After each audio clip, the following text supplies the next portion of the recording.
అంటే ఇప్పుడు కేంద్రం లెక్కేస్తే ఏది 5 కిలోలు ఒక్కొక్కరికి చొప్పున 1,50,00,000 మందికి 30 రూపాయల కిలో చొప్పున వేస్తే 225 కోట్లు అవుతుంది. మొత్తం ఎంత ఖర్చు వస్తుంది ఈ నెలకి? 819 కోట్లు. 819 కోట్లకి వెళ్ళి 225 కోట్లు తీసేసి మైనస్ చేయండి. మైనస్ చేస్తే 594 కోట్లు రాష్ట్ర ప్రభుత్వం గడుతుంది మొత్తం. అర్థమైందా? అందులో ఎట్లా లెక్క ఎట్లా రాష్ట్ర ప్రభుత్వం ఎట్లా 596 ఎట్లా అంటే ఏది ఈ యొక్క ఏది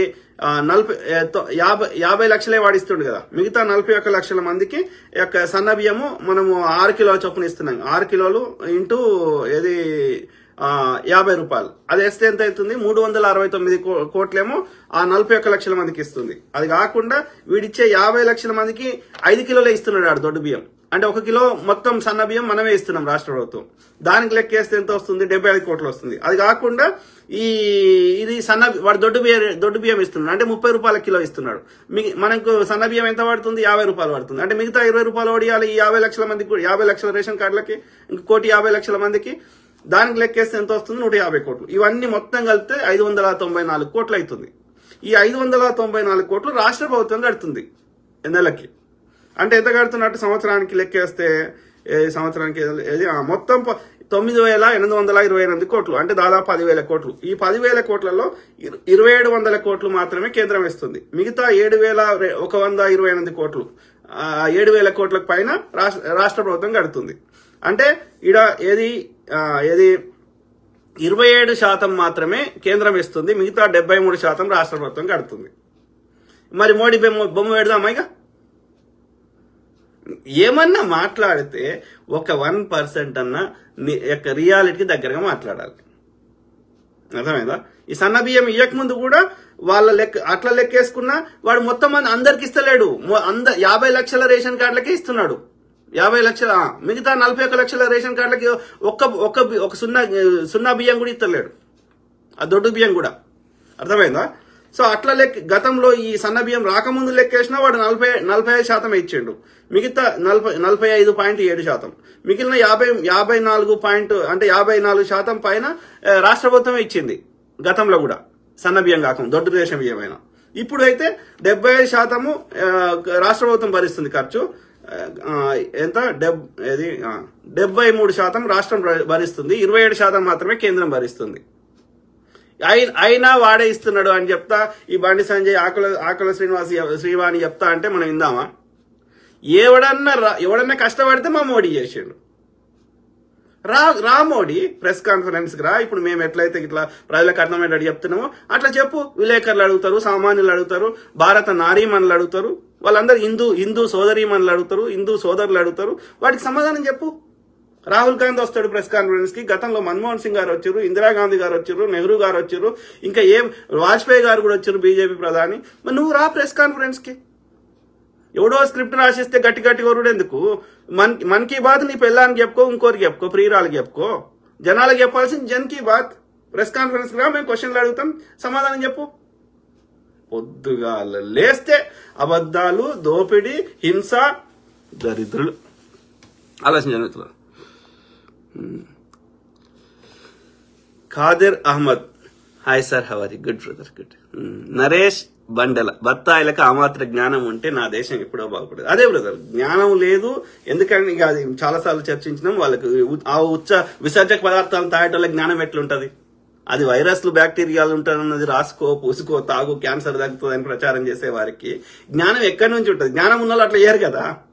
సో కాబట్టి వాళ్ళు ఉన్మాదులు, వాళ్ళు భూమికి భారంగా పుట్టారు. ఓకే, ప్రకృతి మాత వాళ్ళని తప్పకుండా శిక్షిస్తుంది.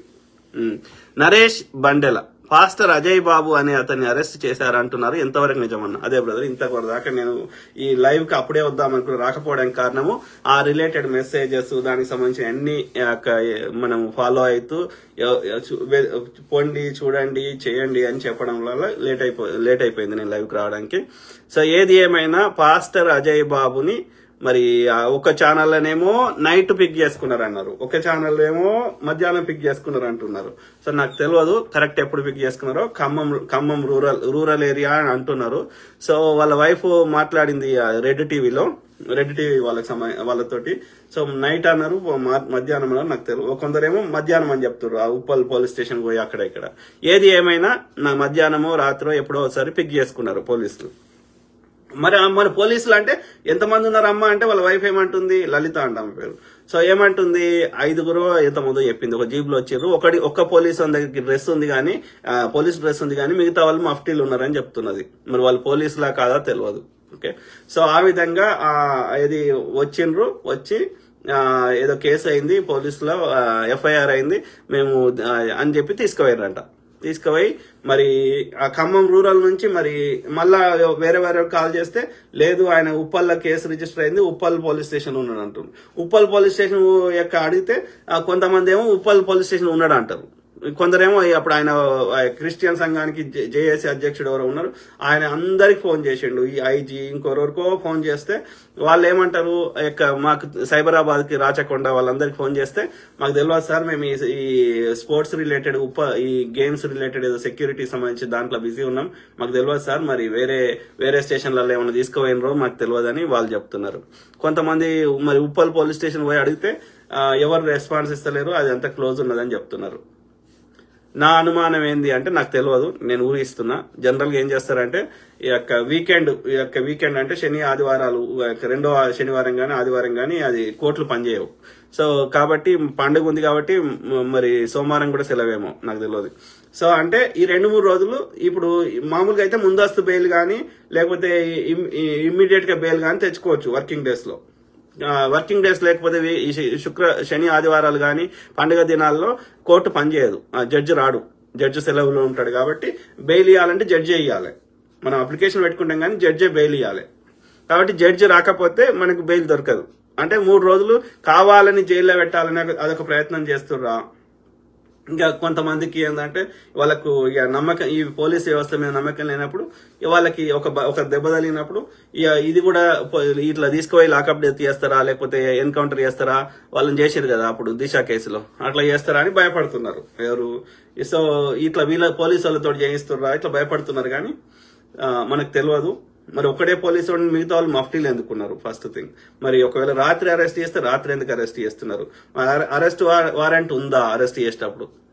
లేవు, ఏదో దొంగలు లెక్క ఎత్తుకోబోతున్నారు. అంటే మరి వాడు పోలీసు వాడి నమ్మకం ఏంది? డ్రెస్ ఉన్నంత మాత్రాన వాడు పోలీసు వాడి నమ్మకం ఏంది? సో ఇవన్నీ ఉన్నాయి కాబట్టి మనకు తెలియదు. కాబట్టి నా సలహా ఏంటంటే మనం ఊహించుకొని ప్రజల్ని ఏమంటారు వాళ్ళని తప్పుదో పట్టిస్తే మళ్ళీ రేపు పొద్దున మంచిగా మామూలు రిలీజ్ అయ్యింది అనుకో, అప్పుడు నాకు ట్రోల్ చేస్తారు కదా. కాబట్టి మనం ఏది పడుతుంది మాట్లాడే స్థానంలో లేము. కాబట్టి నా సలహా ఏంటంటే అతన్ని మాకు లైవ్ లో చూపెట్టండి, బతుకున్నాడని మాకు చూపెట్టండి. ఓకే, ఎవరైనా పోలీస్ స్టేషన్ లో పోయి కలవచ్చు. ఇప్పటి వరకు అయితే ఏ పోలీస్ స్టేషన్, ఉప్పల్ అంటున్నారు, ఖమ్మం రెండు అంటున్నారు, ఖమ్మం రూరల్ అంటున్నారు, ఉప్పల్ అంటున్నారు. కానీ ఉప్పల్లా ఆయన ఎవరు కలిసినట్టుగా మన ఎవడో చెప్తూ ఒకరేమో ఆయన లేడే అంటున్నారు కొంతమంది పాస్టర్లు, కొంతమంది ఏమంటారు నేను కలిసినా ఆయన సేఫ్ ఉన్నాడని చెప్తున్నారు. కానీ ఇప్పటి వరకు ఆయన వాయిస్ లేదు, ఆయనను లైవ్ గా చూడలేదు. కాబట్టి ఎవరిని నమ్మడానికి అక్కడ ఈ చెప్పేటోళ్ళంతా ఎవరిని దోషిందో ఆడ చెప్తుండ అనిపిస్తుంది. నేనేమంటున్నా అంటే సింపుల్, అది ఖమ్మం రూరల్లో ఉన్న వాళ్ళు ఖమ్మం రూరల్ పోలీస్ స్టేషన్లకు పోయి మాకు ఆయన చూపెట్టండి. ఇక్కడ లేడు అయితే మరి ఉప్పల్ పోలీస్ స్టేషన్లో ఉంటే ఉప్పల్లో చూపెట్టండి. మాకు తెలియదు అంటే మొత్తం రాష్ట్రంలోని అన్ని పోలీస్ స్టేషన్ల ముందు ధర్నా చేస్తాం. ఏది మాకు ఎక్కడున్నా సరే మీరు మాట్లాడుకోండి, పోలీసులు మాకు చూపెట్టండి, అతను బతుకున్నది చూపెట్టండి. బతుకున్నది చూపెడితే 4 రోజులు కాదు 10 రోజులకు రిలీజ్ అయినా మాకు బాధ లేదు. కానీ ప్రతిరోజు అతను బతుకున్నది మాకు చూపెట్టాలి. నీ కోర్టు ప్రాసెస్ అది ఏదన్నా ఉంటే చెయ్యి, కేసు ఉంటే అలా ఏమున్నదా, కేసు ఏం లేదు నా బొంద, అది చదివినా వాడెవడో రవీందర్ రెడ్డి హిందూ జేఏసీ అని ఏదో పెట్టుకున్నాడు. అలా ఏమున్నది, అలా మేము మొక్కే రాముణ్ణి సిగ్నేచర్ స్టూడియోలో మా రాముణ్ణి దూషించాడు, మా యొక్క మనోభావాలు దెబ్బతిన్నాయి. కాబట్టి బిఎన్ఎస్ భారత న్యాయ సంహిత ఆ యొక్క చట్టాలు సెక్షన్ 298 ఏదో 299 301 302 ఏవో 4 కేసులు దీని కింద వీళ్ళని సిగ్నేచర్ స్టూడియో వాళ్ళని, అట్లనే అజయ్ బాబు అనే ఆయన ఎర్రప్పనే ఉంది ఆయన ఒరిజినల్ పేరు, వీళ్ళని శిక్షించాలి కఠినంగా అని రాసిండు. అంటే ఒక టీవీ స్టేషన్ లో ఏమన్నా చంపిండా, ఎవరన్నా ఒడిచిండా, ఏమన్నా టెర్రరిజం పనిచేసిండా? అరే ఒక ఒక ఒక మతం పేరు మీద దోపిడీ చేస్తున్నది, మతం పేరు మీద ఒక ఏమంటారు చెత్త నింపుతున్నప్పుడు మాట్లాడే భావస్వేచ్ఛ ఉంది కదా. నీ మత నీ దేవుని నమ్ముకొని కూడొద్దంటలేడు కదా. ఇలా పెండా ఉచ్చ తాగు అనే దాన్ని అది తప్పు అంటున్నాం, డెఫినెట్లీ అంటాం.